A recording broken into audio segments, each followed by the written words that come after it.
RMD. Let's go over a really basic splenic embolization I did on call recently. So this is me just starting out, micropuncture needle here, advancing my wire to get access. I took a Cobra catheter up and I puffed this fluoro image. So I know here that I'm in the celiac ostium. And then I started an angio. So here is a celiac arteriogram. This is the start of so many IR cases.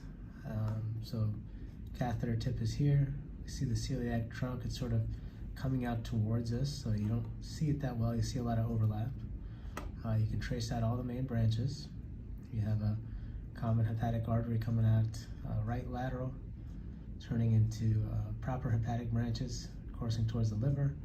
If you're doing a TACE, you've got the GDA here, swinging down and around. And certainly that's a spot where you'd be doing a lot of embolizations for bleeds. On the left here, you got two vessels. One that's kind of proximal and angled, kind of cephalad. You got your left gastric here, pretty prominent sized one, this one is. And then you have the goal of the case today. You have your splenic artery swinging over here. This is the vessel we're trying to catheterize so we can do a splenic embolization. This was a patient with acute bleeding on call. So from here, get a microcatheter. So here I've got my base catheter.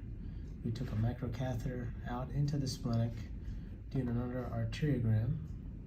This is about mid portion of the splenic artery. And we're seeing the spleen nicely, and this is a good spot to do a proximal coil embolization. So here I've magged up a little bit. I've started depositing vascular coils here to try to plug this vessel up. And so far so good. Some of the coils are loose, but they're starting to pack tight here. Backed up a little bit to see if the vessel has gone down yet. I've given it the tincture of time, which is often all it takes for the vessel to go down. There is still some flow through the coil pack to perfuse the spleen. It's something I'm not that happy about. So I'm going to go ahead and deposit some additional coils. So at this point I've deposited some additional coils here. I'm doing another arteriogram here. I'm seeing reflux. You can see right here, contrast hits the coil pack and reflux is back, coursing along my catheter. So this vessel is down. That's good, that's what we want. Backing up now to do a arteriogram through the base catheter. You can see contrast kind of stagnating here, proximal to the coil pack. The coils are holding. We're still getting perfusion to the spleen because the spleen does get perfusion from the gastric, from the gastroepiploic.